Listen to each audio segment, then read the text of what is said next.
देवगन के साथ। नमस्कार, मैं हूं अमीश देवगन और आप देख रहे हैं देश का सबसे लोकप्रिय, देश का सबसे बड़ा डिबेट का शो। आज हम जमात से जुड़े एक प्रोफेसर का पर्दाफाश करने वाले हैं, क्योंकि उम्मीद की जाती है कि प्रोफेसर जैसे लोग समाज को जागरूक करने का काम करेंगे। लेकिन प्रयागराज के प्रोफेसर शाहिद ने इतने सम्मान वाले पद को शर्मसार करने का काम कर दिया है। इस प्रोफेसर पर जमातियों को छुपाने का आरोप लगा है। यही नहीं, ये प्रोफेसर खुद भी निजामुद्दीन की जमात में शामिल था और आरोप है कि इसने ये जानकारी भी छुपा ली थी। और इसी बीच खुद को कानून के फंदे में फंसता हुआ देखकर मौलाना साद ने अपना सुर बदल लिया है। वो कह रहा है कि जमात के सभी लोग कोरोना टेस्ट करवाने में सहयोग करें। हालांकि साद अब भी फरार है, लेकिन ऑडियो जारी करके संदेश जरूर दे रहा है। उधर बीजेपी ने कांग्रेस के एक नेता पर लॉकडाउन के बीच जरूरी सेवा के नाम पर शराब की तस्करी का आरोप लगा दिया है। वो गिरफ्तार भी हो गया कांग्रेस का नेता। तो आज इन तमाम मुद्दों पर होगी देश की सबसे बड़ी बहस। देश पर भारी जमात का कोरोना कांड। ऐसा माना जाए कि जमात ने भारतवर्ष पर कोरोना की मार को और भारी कर दिया है, या फिर जो लोग छुपाकर बैठे हैं वो किसी कारण से छुपाकर बैठे हैं। क्या यह भी इत्तेफाक है?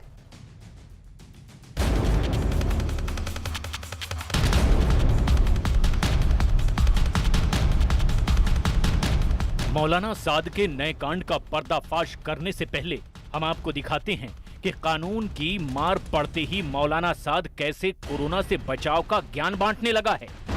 जरा सुनिए ना, जाने किस गुप्त जगह से साद ने ये ऑडियो टेप जारी किया है। एक अहम दरख्वास्त करनी है। इस वबा से निपटने के लिए ज़रूरी है कि दावत व तबलीग से वाबस्ता अफराद जहाँ कहीं भी हैं और ज़िला की इंतज़ामिया और हुकूमत उनको टेस्ट करने या क्वारंटाइन करने के लिए ले जाना चाहती है, तो इंतज़ामिया का इसमें पूरा ताउन करें, इंतज़ामिया का पूरा साथ दें। किसी भी बीमारी का इलाज करना इंतहाई ज़रूरी है, इसलिए इसका एहतमाम करें। अब हम आपको साद की असली करतूत बताते हैं। दिल्ली पुलिस की क्राइम ब्रांच के सूत्रों के मुताबिक पिछले 48 घंटे से साद के कानूनी सलाहकारों का क्राइम ब्रांच से कोई संपर्क नहीं हो पा रहा है। और जरा देश हित के खिलाफ जमातियों का दूसरा कांड भी देख लीजिए। उत्तर प्रदेश पुलिस ने इलाहाबाद विश्वविद्यालय के प्रोफेसर शाहिद समेत 30 जमातियों को अरेस्ट किया है। इसमें से 16 जमाती तो विदेशी हैं। आरोप है कि प्रोफेसर शाहिद ने इन जमातियों को छुपने में मदद की थी। वो लोग भी छुपाएंगे जानकारी, उनके ऊपर जारी रहेगी। ये सभी लोगों के लिए, जो लोग भी सहयोग नहीं करेंगे, सरकार पास सारे विकल्प खुले। और इसी बीच एक और शर्मनाक खबर सामने आई है। बीजेपी ने आरोप लगाया है कांग्रेस के राष्ट्रीय सचिव श्रवण राव लॉकडाउन में लोगों की सेवा के नाम पर हरियाणा से दिल्ली में शराब की तस्करी कर रहे थे। बीजेपी प्रवक्ता संबित पात्रा ने ट्विटर पर लिखा, बीजेपी के लाखों कार्यकर्ता लॉकडाउन में जरूरतमंद लोगों को मदद में जुटे हुए हैं, वहीं कांग्रेस के पदाधिकारी दिल्ली में महंगी शराब की तस्करी कर रहे हैं। लेकिन आज सबसे बड़ा सवाल यह है कि क्या मौलाना साद और पूरी की पूरी जमात देश विरोधी एजेंडे पर उतर चुकी है? आखिर क्यों जमाती छुपकर बैठे हैं? आज इसी पर होगी देश की सबसे बड़ी बहस। और अब विश्लेषण सुनिए। मौलाना के बाद अब कोरोना कांड से जुड़ा प्रोफेसर का नाम। सोचिए, जमातियों को छुपाकर बैठा था, लगातार हम कार्यक्रम कर रहे हैं, लगातार सरकार बोल रही है, लगातार यूपी की सरकार बोल रही है, लेकिन जनाब के कान पर जू नहीं रहेंगी। उनको लगा ठीक है, छुपा के चलूंगा तो बेहतर ही है। मेरे गुरु ने भी यही काम किया है। पढ़े लिखे जमातियों की जहालत भी पड़ रही है पूरे देश पर भारी। अपने परिवार के हित में ही सही जमातियों को देनी चाहिए सही जानकारी। उपदेश बहुत दे रहे हैं, लेकिन खुद मौलाना साहब गायब हैं, नदारत हैं, फरार है। मौलाना साद की छवि सुधारने के लिए ज्ञान तो देते हैं, लेकिन छुप कर क्यों बैठे हैं? सोचिए, पैसे का लेन देन, तमाम सवालों के जवाब दिए आपको देने हैं। आंख पाक साफ हैं तो सिस्टम के सामने आइए, जवाब दीजिए। मैं अब सीधा रुख करता हूं अपने पैनलिस्ट का। राजीव प्रताप रूडी मेरे साथ इस चर्चा में जुड़ रहे हैं, जो कि पूर्व मंत्री है केंद्र में और बीजेपी के वरिष्ठ नेता हैं। एमएच खान है मेरे साथ, जाने माने राजनीतिक विश्लेषक हैं। सुबुही खान है, उनका अभिनंदन है। मुजीबुर रहमान है, प्रवक्ता तबलीगी जमात के। मेरे साथ शोएब जमई जुड़ेंगे, अध्यक्ष आईएमएफ के। अबू आजमी मेरे साथ जुड़ेंगे, नेता समाजवादी पार्टी के। आप तमाम लोगों का स्वागत है। सुबुही खान पढ़े लिखे प्रोफेसर, जानकारी छुपा रहे हैं। डेली हम कार्यक्रम कर रहे हैं कि जमात के अगर कोई लोग हैं तो सामने आए। डेली सरकार कह रही है, लेकिन जी जाहिल अमीश, करें तो समझ में आता है। पढ़े लिखे प्रोफेसर कर रहे हैं ऐसा काम, किस बात के लिए? अमीश, एक्चुअली हम लोगों के लिए ये आई ओपनिंग इंसिडेंट्स हैं। मैं हमेशा से ही ये बोलती आई हूँ कि इसका पढ़ाई लिखाई से कोई लेना देना नहीं है। जो ये लोग रेडिकलाइज करते हैं या जो ब्रेन वॉशिंग करते हैं, वो स्टेप बाय स्टेप बचपन से ही इस तरह से दिमाग तैयार किया जाता है कि लोगों की सोचने समझने की शक्ति, तर्क करने की क्षमता, विवेक, सही और गलत में डिफरेंशिएट करना, वो जो एक डिटर्मिनेशन होती है एक ह्यूमन माइंड की, वो एक खत्म कर दी जाती है, वो मार दी जाती है। इसी तरह से एक आम आदमी को, कोई आतंकवादी भी कोई अमीश पैदा नहीं होता है। एक आम आदमी को पहले ये अलगाववादी बनाते हैं, फिर कट्टरवादी बनाते हैं, फिर आतंकवादी बनाते हैं। तो इसी तरह से स्टेप बाय स्टेप चीजें चलती हैं। यही रीजन है कि बड़े बड़े साइंटिस्ट, बड़े बड़े इंजीनियर, मेरी तकलीफ इस समय यह है, मेरी तकलीफ इस समय है कि रायबरेली में 30 संक्रमित तबलीगी निकले हैं। अब इन 30 ने कितनों को नुकसान पहुंचा दिया होगा वो तो पता ही नहीं। एक व्यक्ति कितने पॉइंट को टच करता है ये हमें नहीं पता। वो बस से आए, ट्रेन से आए, पैदल आए, चलकर आए, गाड़ी पे आए, कहां कहां गए ये 30 लोग। इन 30 के चक्कर में वो 300 निर्दोषों का क्या होगा? ये ना कौम की बात है, ना हिंदू की बात है, ना मुसलमान की बात है। ये समझदारी की बात है। अमीश देखिए, मैं तो यही कहूंगी कि ये रेडिकलाइज माइंड हमें एक ही कम्युनिटी में देखने को मिल रहा है। तो मुझे इसमें कहने में कोई कहीं से कहीं तक दो राय नहीं है कि ये हमेशा हम एक ही कम्युनिटी से हमें क्यों लड़ना पड़ता है। भारत को कोई भी सब्जेक्ट हो, आज कोरोना है, कल सीएए था, कभी राम मंदिर हो जाएगा, कभी कश्मीर हो जाएगा। कुछ कट्टर संस्थाएं ऐसी हैं जो एक समुदाय को हमेशा भारत के खिलाफ खड़ा करती हैं।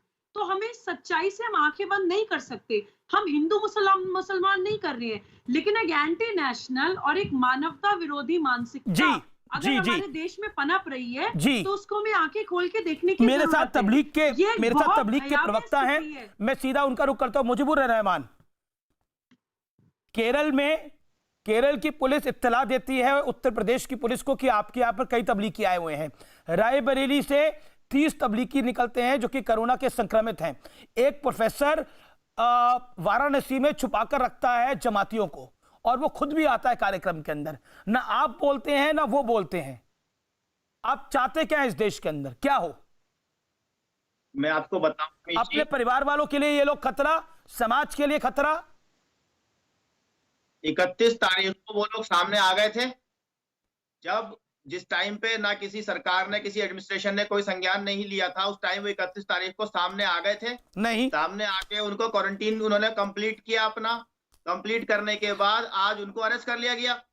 ये बताइए कि एक तरफ कहा जा रहा है कि भाई जो जमाती हैं या जो भी लोग हैं वो छुपे नहीं, सामने आए, और आप खुद बीमार हैं, आप खुद एक विक्टिम हैं, आपके साथ कोई गलती नहीं की जाएगी। तो उसके साथ क्या हुआ? ये विश्वासघात हुआ एक तरीके से। आपने इसमें कई बातें गलत बोली। मैं एक एक करके करेक्ट कर देता हूं। अच्छा, एक एक करके कि हम आपको लॉलीपॉप देके बाहर निकालेंगे, फिर आपके खिलाफ झूठे मुकदमे चलाएंगे। लॉलीपॉप? आप इसको सरल बात लग रहे हैं, आप इतने हल्के शब्द का इस्तेमाल कर रहे हैं, लॉलीपॉप। आपको पता है कि इस समय कोरोना के अगर आप संक्रमित हैं और अगर आपको तकलीफ हो गई है तो इसमें कोई बात नहीं कि आप संक्रमित हैं, लेकिन उस जानबूझकर उसको छुपाना गलत है। बड़ी बात यह है। राजीव प्रताप, एक सेकंड, आपने अपनी बात को रख लिया। सामने नहीं आए थे। एक सेकंड, आपने अपनी बात को रख लिया। राजीव प्रताप रूडी मेरे साथ है। राजीव प्रताप रूडी, मैं बहुत सीधा सवाल आपसे पूछता हूं क्योंकि जमात के प्रवक्ता यहां पर मेरे साथ मौजूद हैं और ये बहुत साफगोई से कह रहे हैं कि देखिए ये लोग सामने भी आए लेकिन फिर भी इनको गिरफ्तार कर लिया गया। लेकिन पॉइंट ये है कि एक प्रोफेसर ने जमातियों को छुपा के रखा हुआ था, सरकार ने बोला, मीडिया में आया, उसके बाद भी सामने नहीं आए। वाराणसी का केस है, केरल पुलिस ने यूपी पुलिस को एक बड़ी इनसाइड रिपोर्ट भेजी है कि आप अपने आप पर जांच करिए। कई जमाती वहां से निकलकर सीधा यूपी गए हैं और भी कई इलाकों में गए हैं। जो सवाल यहाँ पर आप रख रहे हैं, क्योंकि हर परिस्थिति का एक धैर्य है और भारत के लोग बड़ी धैर्यता के साथ इस कोरोना से का सामना कर रहे हैं और लेकिन इसका अंत, क्योंकि देश बहुत बड़ा है, प्रत्येक राज्य में भिन्न भिन्न प्रकार से सूचनाएं प्राप्त हो रही हैं और एक तरफ जो थ्रेशोल्ड जिसे कहते हैं शासन का या लोगों का, वो भी कहीं ना कहीं थोड़ा थोड़ा वो आक्रामक हुआ जा रहा है, क्योंकि ऐसा मान के चल रहा है कि हम लोगों ने एक बार 21 दिन का बनाया, फिर उसके बाद उसको फिर 3 तारीख तक बढ़ाया गया और हम इस अनुमान के साथ, देश के प्रधानमंत्री और तमाम राज्य सरकारें इस अनुमान के साथ चल रही हैं कि हम इसको काबू पा लेंगे, क्योंकि दुनिया भर में सबसे पहला तरीका है सोशल डिस्टेंसिंग का और जिन लोगों ने इसे कामयाबी से पूरा कर दिया है वो कामयाब हो गए। केरल इसमें एक उदाहरण है जहां सबसे पहला केस दिखा और बड़े नियंत्रण की तरफ वो बढ़ रहे हैं। नॉर्थ ईस्ट का पूरा भाग लगभग कोरोना से बचा हुआ है, क्योंकि उन्होंने पूरा का पूरा अपने आप को सेक्लूड कर दिया, अलग कर दिया, बॉर्डर्स को सील कर दिए हैं। लेकिन अगर पश्चिम बंगाल हो या कहीं भी स्थान हो, और अभी जो जिन लोगों के खिलाफ उनको बोला गया था, सिर्फ वही प्रोफेसर साहब नहीं, अगर उनकी हिस्ट्री थी, यहाँ मरकज से वो लौटे थे, इस प्रकार के तमाम लोगों को हिदायत दी थी कि आप स्वयं सामने चल के आइए, तो पुलिस आपके खिलाफ केस दर्ज करेगी, आपके खिलाफ कानूनी कार्रवाई की जाएगी। अभी तक भी साथ साहब का कुछ अता पता चला नहीं है, कहाँ ट्रीटमेंट कैसे चल रहा है, और उनके जो प्रवक्ता है आकर आक्रामक तेवर में अपनी बातें रखते हैं। हमारा ऐसा मानना है कि इस समय ऐसा नहीं है कि इस मामले को उलझाया जाए। क्या आपको लगता है जो राजीव प्रताप रूडी ने बात बोली, आक्रामक होकर आप अपनी बात को तेजी से रख पा रहे हैं, लेकिन आक्रामक होकर नहीं, लेकिन सिस्टम प्रॉब्लम को सह रहा है। ये धमकी दी जा रही है कि मरकज जो गया उसको अरेस्ट करेंगे। मरकज जाना क्या गुनाह है? मरकज में जाना, नमाज पढ़ना या दीन की बात करना क्या गुनाह है? बिल्कुल दीन की बात करना गुनाह नहीं है, बिल्कुल मरकज जाना गुनाह नहीं है, लेकिन कोरोना संक्रमितों के साथ घूमना, उसको छुपाना, छुपाकर फैलाना, थूके फेंकना, शौच करना गुनाह है। फैला है या नहीं फैला उसको छोड़ दीजिए, उसको पता है कि वहां पे मरकज में फैल रहा है। एमएच खान देखिए, तबलीगी जमात का जो मानना है वो इस्लाम से कोई लेना देना नहीं है, कुरान शरीफ को नहीं मानते हैं, ये 3 किताब अपनी बनाए हुए हैं, उसी पे चलते हैं। ये देखिए, आप नई बात हम बता रहे हैं, इस पर नए चैनल पे मैं आया हूँ, तो बता रहा हूँ, जान ले पूरा हिंदुस्तान। यहाँ पे आप अपनी बात रखिए, बीच में बोलने से कोई फायदा नहीं है। आप देखिए ये बात हो रही है। देखिए, इनसे पूछिए, देखिए हुजूर सल्लल्लाहु अलैहि वसल्लम जब इस दुनिया से तशरीफ ले जा रहे थे तब उन्होंने कहा था कि ईमान को अपने सलामत रखने के लिए पहला कुरान और अहले बैत को थाम के रखना, रस्सी मजबूत करके पकड़ के रखना। ये अहले बैत को नहीं मानते हैं, ये मौला अली मुश्किल कुशा को नहीं मानते हैं, ये हजरत निजामुद्दीन औलिया जहाँ दरगाह है वहाँ नहीं मानते हैं, ये ख्वाजा गरीब नवाज को नहीं मानते हैं। मुसलमान कहाँ से हो गए ये, जब अपने लोगों को ही नहीं मानते। और हुजूर सल्लल्लाहु अलैहि वसल्लम ने कहा कि जब वबा आ जाए तो जहाँ हो वहीं रुक जाओ, और नहीं तो जहाँ के लोग हो। इसीलिए सहाबी आए थे आपसे मुसलमान होने के लिए, इसीलिए जिस मस्जिद में उस मस्जिद में रुक गए, जो जहाँ था वहाँ रुक गया। आप उसको बात पूरी होने मजबूर कह भाई। दो। देखिए, अमित देवगन जी ऐसे नहीं चल पाएगा, ऐसे नहीं। अमित देवगन जी बात या तो मेरी पूरी होने दीजिए, उनकी बात को देखिए। अब ये उनकी बात को पूरा होने दीजिए, 40 सेकंड दीजिए ना। देखिए, जहाँ था वहीं रुक गया। अब आप देखिए, अमित देवगन जी ऐसे नहीं हो पाएगा, ऐसे नहीं हो पाएगा। ये शर्म वरम की बातें शैतान जो होते हैं वही कर सकते हैं, अच्छा आदमी नहीं कर सकता। मेरी बात या तो उनका ऑडियो डाउन करिए या मेरी बात सुन लीजिए। आप बात करिए, पूरी बात मेरी सुन लीजिए। शैतान कह दिया, मतलब हदीसों को इनके ऑडियो डाउन करिए, शैतान होते हैं। पहले इनको ऑडियो डाउन करिए। आप बिल्कुल औलिया इकराम को नहीं मानने वाले शैतान तो होते ही हैं, और नहीं क्या होते साहब, शैतान होते हैं जो अपने बाप को ना माने, जो अपने औलिया इकराम को ना माने, जो पैगंबरों को ना माना है, वो शैतान नहीं होता तो और क्या होता है? शैतान तो वही होता है ना भाई, शैतान तो वही होता है ना जो अपने औलिया कराम को ना माने, जो हुजूर सल्लल्लाहु अलैहि वसल्लम की बातों को ना माने, वो तो शैतान होता ही है, शैतान होता है। और पूरे मुसलमानों को बदनाम नहीं होना चाहिए। ये तबलीगी जमात के लोग, ये शैतानी जमात है। अमीर देवगन जी, ये तबलीगी जमात शैतानी जमात है।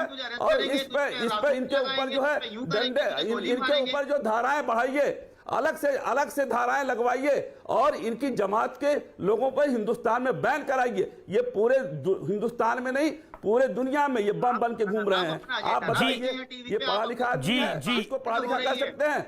जो इतने लोगों को शैतानी बम वायरस लेके घूम रहा है, ये आदमी किसको किसको नुकसान पहुंचा रहा है? अपने ही घर वालों को पहुंचा रहा है, अपने समाज को पहुंचा रहा है, इस्लाम को नहीं। देखिए, किसी से दुश्मनी नहीं है। मुसलमान इस देश का अभिन्न अंग है, इस समाज का अभिन्न अंग है। लेकिन आप इसको मुसलमानों के साथ इसको ना किसी को जोड़ना चाहिए, ना कोई जोड़ रहा है। मेरे साथ अबू आज़मी है। स्थिति बहुत नाजुक है और इस नाजुक स्थिति पे हम ये मान सकते हैं कि चाहे आप हो, चाहे हम हो, चाहे राजीव प्रताप रूडी हो, मुख्तार अब्बास नकवी भी हमारे साथ जुड़ रहे हैं थोड़ी देर के अंदर, कोई भी व्यक्ति हो, चाहे मैं हूं, हम सब मानव जाति के एक अभिन्न अंग है और हम सब इस लड़ाई को लड़ रहे हैं। लेकिन जमात के कुछ लोग रायबरेली में भी मिले हैं, 30 लोग लगभग। केरल पुलिस ने उत्तर प्रदेश पुलिस को भेजा है कि कुछ लोग, काफी बड़ी तादाद में लोग हो सकता है उत्तर प्रदेश की तरफ गए हों जिनका उन्हें पता नहीं है। तो अबू आज़मी, ये समस्या है, हम सब जानते हैं, लेकिन समस्या में अगर कोई सहयोग नहीं करेगा तो फिर हम ये जंग कैसे जीतेंगे कोरोना के खिलाफ, जिसके खिलाफ आप भी लड़ाई लड़ रहे हैं? साहब के बारे में कि वो भाग रहा है, वो कह रहा है, ये अच्छा नहीं लगता है पढ़े लिखे आदमी को। आपको कम से कम रिस्पेक्ट से बात करना चाहिए। और मौलाना घबरा गया है, अब वो ऐसी बात कर रहा है। सुन लीजिए मेरी बात, साच को आंच नहीं, आप सच्चाई सुनने की कोशिश कीजिए। आप लोग जो सुबह से शाम तक बीजेपी का और आरएसएस का एजेंडा चला रहे हैं ना, ये मुल्क के लिए बहुत खतरनाक है। शायद आपके टीवी के लिए कुछ फायदेमंद हो जाए, परंतु मुल्क के लिए बहुत नुकसानदेह है आप लोग जो कर रहे हैं ये काम। मैं दावे से कहता हूं, आप मुझे बताइए ना जरा कि वहां पर जो लोग अंदर थे उन्होंने 23 तारीख से 24 तारीख से कोशिश किया, जिस दिन से लॉकडाउन हुआ, कि हमें यहाँ से निकालिए। और मैं कई बार टीवी पे कह चुका हूँ, आप लोगों को आवाज सुनाई नहीं देती क्या? अबू आज़मी, अभी आपने बोल दिया, अभी आपने तो बहुत कुछ बोल दिया। आपने बुलाया है तो बात सुनना पड़ेगा। नहीं, मैं तो बात सुनूंगा, लेकिन आप अगर आप हमको अभद्र भाषा का इस्तेमाल करेंगे तो जवाब तो मुझे देना पड़ेगा ना। अबू आज़मी साहब से बात करना चाहिए। मौलाना साहब नहीं, मैं मौलाना साहब ही बोल रहा हूँ, लेकिन वो भगौड़े हैं तो उनको कैसे बोलूंगा कि वो मिले हुए हैं? मैं कैसे बोलूंगा मौलाना साहब भगौड़े नहीं है? मौलाना साहब भगोड़े नहीं है, बिल्कुल भगोड़े नहीं है, लेकिन कानून ये है कि आप पकड़ के डाल देंगे, 2 साल अंदर पड़े रहेंगे। आएंगे मौलाना साहब? मुझे नहीं लगता कि मौलाना साहब दिल्ली पुलिस और सुनिए, उन्होंने जो मैसेज दिया है वो दिल्ली एक सेकेंड अबू आज़मी, आपकी जानकारी के लिए दिल्ली पुलिस की क्राइम ब्रांच कह रही है कि 48 घंटे से मौलाना साहब के लीगल एक्सपर्ट्स के साथ भी संपर्क नहीं हो पा रहा है। मौलाना साहब प्रवचन दे रहे हैं, लेकिन वो खुद आए ना सामने। एक प्रोफेसर वाराणसी में मिला है, उसने जमातियों को छुपाया हुआ था, क्या करिएगा? मौलाना साहब अगर अमीश देवगन छुपाएगा तो गलत है ना। मत बोलिएगा प्लीज, इस तरह की बातें बोल के मत आप कीजिए। और आप टीवी पे बैठी कोई लेडी वो बात कर रही है कि ये लोग जो है ट्रेनिंग किया। अरे मैं पूछता हूँ कि 2-2 लाख स्कूल आरएसएस ने खोलकर सुबह से शाम तक कई लाख बच्चों को सिर्फ इस्लाम के बारे में सिखाते हैं, नफरत सिखाते हैं। उस औरत की आंख फूट गई क्या? उसको नजर नहीं आता क्या जो बात करती है? आप सुबुई खान के लिए बोल रहे हैं? मुसलमान थी क्या जो पकड़ी गई थी? राजीव प्रताप रूडी भी अपना हाथ खड़ा कर रहे हैं। मुसलमान थी क्या? आप कह रहे हैं कि मस्जिद की बात मुसलमान करता है। मुसलमानों की मस्जिद 1528 की थी, बनी हुई थी, उसे शहीद कर दिया और आज तक जिन लोगों ने उनको सजा नहीं हुई। जी राजीव प्रताप रूडी भी कुछ कहना चाह रहे हैं। एक सेकंड की बात कर रहे हैं एमएमआर, आप जो है जी एक सेकंड अबू आज़मी अपनी बात रूडी साहब कंप्लीट कर ले, फिर मैं आपको मौका दूंगा। एक सेकंड प्लीज। अरे क्या किसी के बाप का हिंदुस्तान है क्या? किसी के बाप का हिंदुस्तान नहीं है, हिंदुस्तान हम सबका है। देखिए राजीव प्रताप रूडी, अमीश मुझे 10 सेकंड बिल्कुल मैं सुबह ही आपको मौका दूंगा। राजीव प्रताप रूडी, आप जमात का नाम लेना बंद कीजिए। मैं दावे के साथ कहता हूँ, मैं आपकी अदालत अबू आज़मी साहब ये बात प्रूव कर दूंगा कि आप लोग मुझे नहीं लगता है को बदनाम करने में। अबू आज़मी राजीव प्रताप रूडी कह रहे हैं फॉर्मर मिनिस्टर हैं, बीजेपी गवर्नमेंट में रहे हैं, मेंबर ऑफ पार्लियामेंट है। Hear him out, he is a senior leader, hear him out. Abu Azmi साहब, मैं ये मानता हूं कि आप समाजवादी पार्टी के प्रवक्ता के तौर पर आए हैं और जरूर अपने नेतृत्व से जिन शब्दों का उपयोग कर रहे हैं उसकी अनुमति आपने प्राप्त कर ली है। क्योंकि ऐसा नहीं है कि ये टीवी चैनल्स आपके कारण चलते हैं या मेरे कारण चलते हैं। आज तो आप ये बोल के निकल जाएंगे, लेकिन आने वाले दिनों में जिस प्रकार के शब्दों का उपयोग कर रहे हैं, ये शायद आपको बहुत आगे तक अपनी बातों को रखने के लिए नहीं ले जाएगा। समाजवादी अबू आजमी शांत रहना पड़ेगा थोड़ा। राजीव प्रताप रूडी जी बोल रहे हैं, अपनी भूमिका है, और मुझे नहीं लगता है कि अखिलेश यादव या आपके साथ काम करने वाले कोई लोग आपके लैंग्वेज से सहमत होंगे। कुछ सच्चाई पर आपको जाना पड़ेगा, और जो ये चर्चा इसलिए आ रहा है कि कुछ सच्चाई है, कुछ तथ्य है। जब ये लगभग 30% लोग, और उसमें अधिकांश ऐसे लोग हैं जिनका ट्रैक डाउन करना संभव नहीं है। दूसरे तरफ उत्तर प्रदेश में आपके भी लोग रहते हैं, आपके पार्टी के भी लोग हैं, सभी समाज के लोग हैं, और पूरे भारतवर्ष में है। अगर मान लीजिए पश्चिम बंगाल में तबलीगी जमात के लोग हैं और सिलीगुड़ी में उनकी उपस्थिति है, और आज सिक्किम में एक भी केस नहीं है जिसका बॉर्डर सील है, अरुणाचल में एक भी केस नहीं है, पूर्वोत्तर के क्षेत्रों में एक भी केस नहीं है, अगर एक केस भी कहीं से कहीं अगर एक तबलीगी जमात का व्यक्ति वहां छिपा बैठा है और वो पूरा राज्य तबाह हो जाए, तो शायद ये सवाल इसीलिए उठ रहे हैं। कानून तो कार्रवाई करेगा। क्या आप जानते हैं इस देश में आज भी कई ऐसे पूर्व मुख्यमंत्री हैं जो जेल में हैं। कानून इस देश का सबसे बड़ा है, चाहे वो हरियाणा में हो या बिहार में हो, और पहले भी कई घटनाएं हुई हैं जो बड़े बड़े मंत्री या मुख्यमंत्री हो और भारत सरकार के मंत्री है, वो भी भारत सरकार में कानून के सामने झुकना पड़ता है और जेल जाना पड़ता है। आप जिस प्रकार से बात कह रहे हैं कि कानून से ये अबू आजमी आप जिस चैनल को गाली दे रहे हैं, आप जिस चैनल के लिए आप शब्द बोल रहे हैं, या फिर मेरे को बोल रहे हैं, या फिर आप किसी भी मीडिया के लिए, किसी भी तमाम न्यूज चैनल्स के लिए बात बोल रहे हैं, वही न्यूज चैनल प्लेटफॉर्म दे रहे हैं आपको अपनी बात रखने का। अरे मुझे नहीं चाहिए प्लेटफॉर्म। क्यों? नहीं, आपको नहीं चाहिए होगा, लेकिन आपकी पार्टी को चाहिए होगा, आपके लोगों को चाहिए होगा अपनी बात रखने का। गलत बात करना तो मत बुलाइए मुझे। नहीं, गलत कौन बात कर रहा है? सच बात बोल रहे हैं। अगर आप फैक्चुअली कट करिए ना इस बात को, अगर फैक्चुअली आप कट करेंगे तो बेहतर लगेगा। आप बताइए मौलाना साद को फरार क्यों नहीं बोला जाना चाहिए? मौलाना साद ऑडियो स्पीच दे रहे हैं, मौलाना साद कह रहे हैं कि क्वारंटाइन हो जाना चाहिए। 1 to 1 बात करना चाहता हूं, मुझे आप बताइए। आपको विषय रखने की अनुमति है, लेकिन जिस प्रकार मुझे आप बताइए कि 1300 लोग लातूर में हैं, अभी तक थे, उनमें और जमात में क्या फर्क है? और कई लाख लोग दिल्ली स्टेशन के ऊपर वहां से बस में बैठकर गए 20-20 घंटे तक, उसमें क्या फर्क है? मुझे बताइए। सुबुई खान को भी आपने बोला था, सुबुई खान अपनी बात को रखेंगी। सुबुई खान को भी आपने बोला था। सुबुई खान, आपके 30 सेकंड है, फिर मुख्तार अब्बास नकवी जुड़ रहे हैं, केंद्रीय मंत्री, उनका भी मैं रुख करूंगा। सुबुई खान, क्योंकि आपको बोला इस देश को बर्बाद कर देना चाहते हैं। आज दुनिया कहने लग गई कि भारतवर्ष में सांप्रदायिकता की वजह से बहुत नफरत फैलती जा रही है। दुनिया कह रही है दुनिया, और इसके जिम्मेदार मैक्सिमम ये मीडिया के। हाँ, मीडिया है सर, बिल्कुल सर, मीडिया है। कल मीडिया ने साधुओं को पिटवा दिया, मीडिया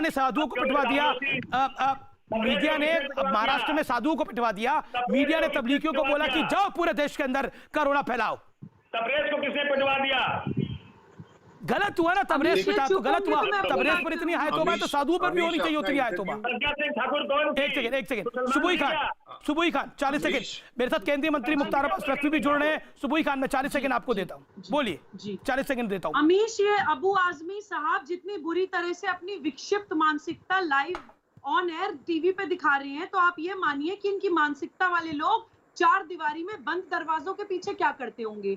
ये मीडिया के ऊपर तलवे चाटने जैसे गंदे अल्फाजों का इस्तेमाल कर रहे हैं। मुझे लग रहा है इन्हें शायद मौलाना शाद के तलवे चाटे हुए 15-20 दिन हो गए, इसलिए शायद ये इतना बेचैन हो रहे हैं। मैं बताती हूँ इनके मौलाना शाद के लिए, आपने तो बहुत सम्मानजनक अल्फाज इस्तेमाल करे। मौलाना शाद ना ही सिर्फ भगोड़े हैं, बल्कि कौम के गद्दार हैं, देश के अपराधी हैं, बीमारी फैलाने वाले लोगों को मार। अबू आजमी भी कुछ कह रहे हैं, 2 विंडो में रखिए। अबू आजमी भी कुछ कह रहे हैं, ऑडियो।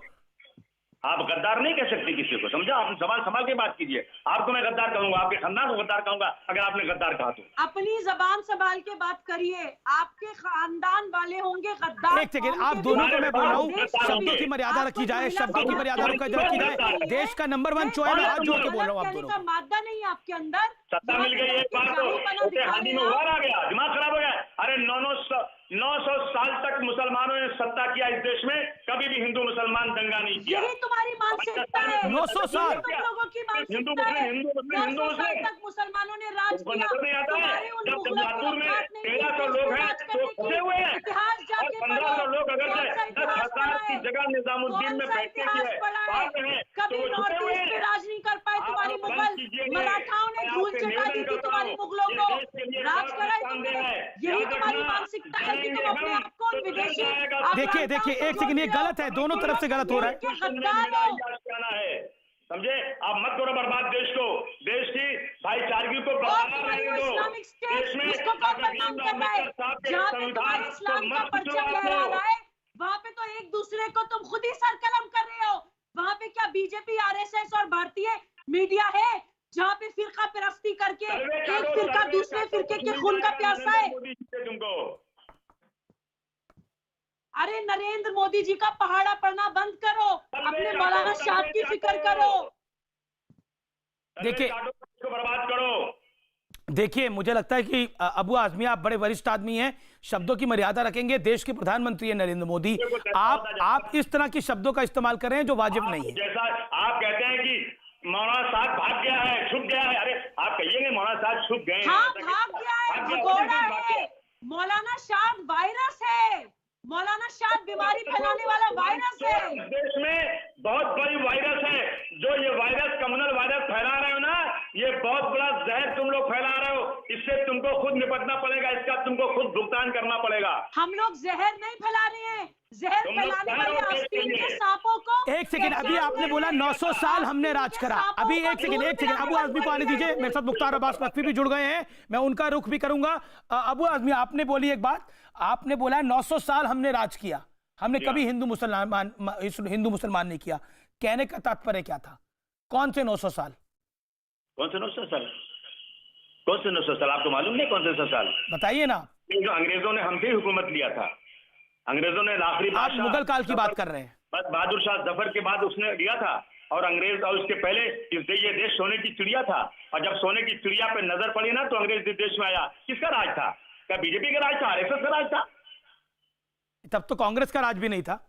जी हाँ, तो जब राज था मुसलमानों का इस देश के अंदर। तो आप कहते हैं औरंगजेब का काल अच्छा था? आपको औरंगजेब बहुत खराब लगता है, जरा उसकी हिस्ट्री पढ़ लो ना, फिर आपको मुझे लगता है आप लोग पढ़े लिखे जाहिल हो, इसका मतलब यही कहूंगा मैं आपको। सर, मैंने तो औरंगजेब को भी पढ़ा, मैंने तो दारा सिकों को भी पढ़ा। मुझे लगता है कि दारा सिकों का इतिहास ज्यादा बेहतर है। हिंदू यूनिवर्सिटी के अंदर औरंगजेब रहमतुल्लाह अलैह कहूंगा मैं, उनका लिखा हुआ लेटर रखा हुआ है कि बनारस की मंदिर को कोई भी तकलीफ नहीं होना चाहिए। मुझे लगता है कि भारतवर्ष को, औरंगजेब को नहीं, भारतवर्ष के मुसलमानों को दारा सिकों को फॉलो करना चाहिए। आपको समझाने की जरूरत नहीं। मेरे को समझाने की जरूरत नहीं, मैं अपने विचार रख रहा हूँ, मैं अपनी बात रख रहा हूँ। जैसे आपको आजादी, वैसे मुझे आजादी अपनी बात रखने के लिए। आप बार बार ले जमात पीछे लगे हो जनाब। जमात के लोग कभी भी गलत काम क्या कनिका कपूर की बात नहीं हुई? क्या कर्नाटक में अगर फॉर्मर सीएम की शादी में लोग पहुंचे उसकी बात नहीं हुई? सबकी बात हुई, इसी चैनल पर डिबेट हुई, लेकिन आपको जमात दिखती है। मेरे साथ कह दो ना नरेंद्र मोदी जी 25 करोड़ मुसलमानों को मार दो ना, खत्म करो, बात खत्म करो ना। नरेंद्र मोदी ने बोला 20 करोड़ मुसलमानों को मार देना चाहिए, ना यहाँ पर किसी ने बोला।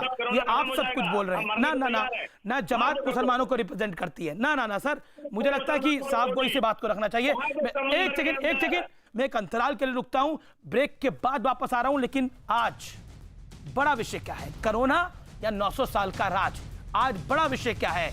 जमाती या औरंगजेब? आज बड़ा विषय क्या है? हिंदू मुसलमान या देश बच जाए वो? बड़ा विषय क्या है? सोचिए। इसलिए यह लड़ाई कोरोना से है, और यह लड़ाई उन तमाम लोगों से है जो कोरोना को इस देश में फैलाने का प्रयास कर रहे हैं। मैं ब्रेक ले रहा हूं। इस जमाती को रोको, पहले इस जमाती को रोको। बाद में इसने गाली बहुत दे दी है, और मैं गाली देना शुरू करूंगा तो ये भाग जाएगा, बंबई में भी नहीं रहेगा और कहीं नहीं रहेगा। ठेले वाला क्यों मारा जा रहा है? पता नहीं, अगर कोई ठेले वाला मारा जा रहा है तो जानकारी दीजिए।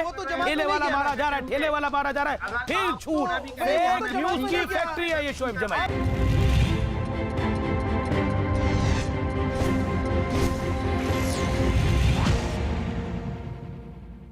कि कांग्रेसी योगदान सबसे बड़ा है इसमें, सबसे लंबी लड़ाई तो वो ही लड़े हैं जी। और आप हम सिर्फ 30 दिन से ही घर में हैं, कांग्रेसी तो 6 साल से घर में पड़े।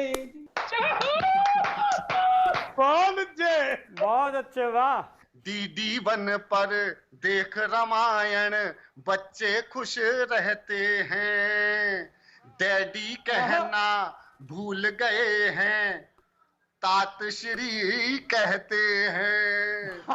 और शक्तिमान ही गंगाधर हैं, आज सभी कहते हैं, क्योंकि कोई भी नहीं लीडर। बस नकवी मेरे साथ जुड़े हुए हैं।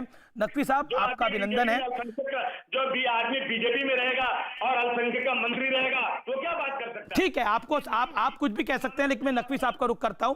मुझे लगता है शालीनता के साथ बात को रखना चाहिए। आप भी अगर रखना चाहे तो रखें, लेकिन इस समय मैं नकवी साहब का रुख करता हूं। मुख्तार अब्बास नकवी, अबू आजमी को आप थोड़ी देर पहले सुन रहे थे, वो क्या कुछ कह रहे थे। मैं ये जानना चाहता हूं, जमात जो कुछ कर रही है, क्या वाकई वो देश हित में है क्या? क्योंकि रायबरेली में 30 केस, बनारस में एक अस्पताल, एक प्रोफेसर सामने आता है। अस्पतालों में क्या हो रहा है वो हमें पता है।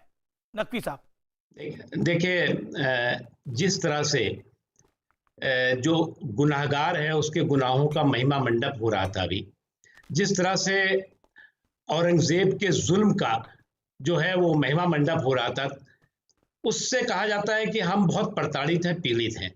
जिस तरह से अभी तलुए चाटने की बात, प्रधानमंत्री नरेंद्र मोदी जी को गाली देने की बात, जिस तरह की भाषा का इस्तेमाल हो रहा था, निश्चित तौर से ये इस देश में ही संभव है, इस भारत में ही संभव है।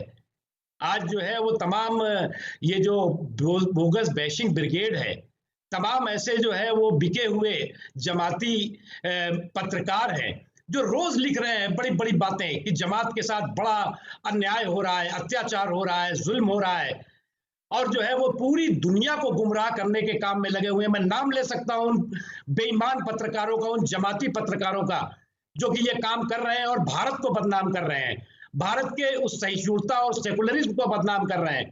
भारत के लोगों का सेकुलरिज्म या सहिष्णुता हमारा फैशन नहीं है, हमारा ये पैशन है, हमारा जुनून है, जज्बा है। और इस जुनून और जज्बे ने इस देश को अनेकता में एकता के सूत्र में पिरो रखा है।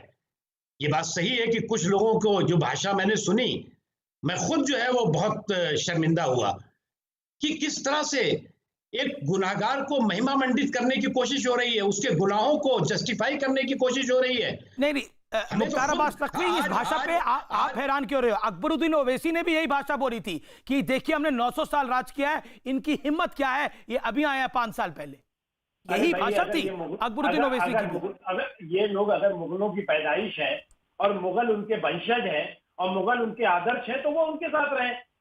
ये हिंदुस्तान जो है वो मुगलों का हिंदुस्तान नहीं है। अबू आजमी, मैं आपको मौका दूंगा, मैं ऐसा नहीं हूं कि आपका राइट काटूंगा, लेकिन अभी नकवी साहब को मौका मिलना चाहिए। आपने 9 मिनट अपनी बात को रखा है, 9 मिनट, याद रखिए। ये हिंदुस्तान ये तालिबानों का हिंदुस्तान नहीं है, ये हिंदुस्तान हिंदुस्तानियों का हिंदुस्तान है। हिंदुस्तानी मुसलमान भी है, हिंदू भी है, सिख भी है, ईसाई भी है, हम मिलजुल करके रहते हैं। अगर कुछ इस तरह के लोग, जो लोग की इस देश की एकता, इस देश के सम्मान, इस देश के स्वाभिमान और देश के सौहार्द को बिगाड़ने के षड्यंत्र और साजिश कर रहे हैं, तो ऐसे लोगों की इस देश में कोई जगह नहीं होनी चाहिए जी। और हम एक चीज हम बताना चाहते हैं आपको कि इस देश का 99% मुसलमान ऐसे गुनाहगारों के खिलाफ है। ऐसे अरे मैं इसको रोको यार, अबू आजमी इसको इस जमाती को रोको, पहले इस जमाती को रोको, बाद में इसने गाली बहुत दे दी है और मैं गाली देना शुरू करूंगा तो ये भाग जाएगा, बंबई में भी नहीं रहेगा और कहीं नहीं रहेगा। इसके इतिहास और भूगोल हम सब जानते हैं कि कहां से क्या है ये, इसलिए इसको कौन रोको, अभी चुपचाप रहे। दूसरी चीज मैं बताऊं कि आज हिंदुस्तान का मुसलमान बहुत दुखी भी है, बहुत गुस्से में भी है। वो जिस तरह से जमात के लोगों ने जो काम किया है, एक तो वो जो उन्होंने जुर्म किया, उसके बाद जिद कर रहे हैं, उसके बाद वो उसको जस्टिफाई करते फिर रहे हैं, और इस जमात के बिकाऊ पत्रकार और इस तरह के लोग हैं, वो उसको पूरी दुनिया में जो है वो उसकी अफवाहें उड़ा रहे हैं। नकवी साहब, हिंदुस्तान का 99% मुसलमान आज जमात की इन हरकतों से नाराज है। और मैं आपके चैनल के माध्यम से कहना चाहता हूं कि इन थोड़े से लोगों की, आधे % भी नहीं होंगे, इनके गुनाह को हिंदुस्तान के मुसलमानों के 30% नहीं जोड़ना चाहिए। ये गुनाहगार राजीव प्रताप रूडी ने एक आंकड़ा कोट किया 23% का। आप फिक्र मत करिए। जी अब मैं अबू आजमी आपका रुख करता हूं। सूद ब्याज के साथ मिलेगी। जी 23% बीमारी जमातियों की वजह से अगर हो रही है और वो छुपकर अगर बैठे हैं, तो अबू आजमी क्यों नहीं सवाल होना चाहिए? आपको भी सवाल पूछना चाहिए कि क्यों छुप के बैठे हैं? आपको बचाने के लिए कल को जमाती आपसे मिलेंगे तो आपको भी टेस्ट कराना पड़ेगा। मैं शोएब जमई का रुख करता हूं। शोएब जमई, आपने बोला कुछ लोग पढ़े लिखे नहीं थे इसलिए गलती हो गई, लेकिन पढ़े लिखे प्रोफेसर से भी गलती हो गई।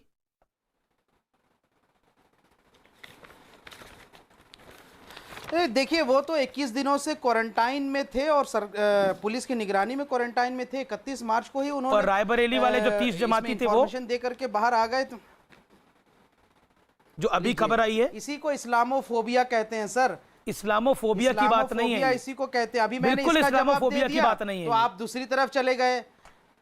ये इस्लामोफोबिया है अमीश भाई, इसको मानिए प्लीज। मैं आपसे बड़ी विनम्रता से बिल्कुल कह रहा हूं, ये इस्लामोफोबिया है। यूनाइटेड नेशन ने ये कहा कि without any caste creed discrimination, very true, United nation सही है। कोरोना पेंडेमिक से लड़ना जरूरी है। आपको कोई फोबिया हो गया लगता है शोएब जमई, आपको कोई फोबिया हो गया है जिस फोबिया का इलाज नहीं है।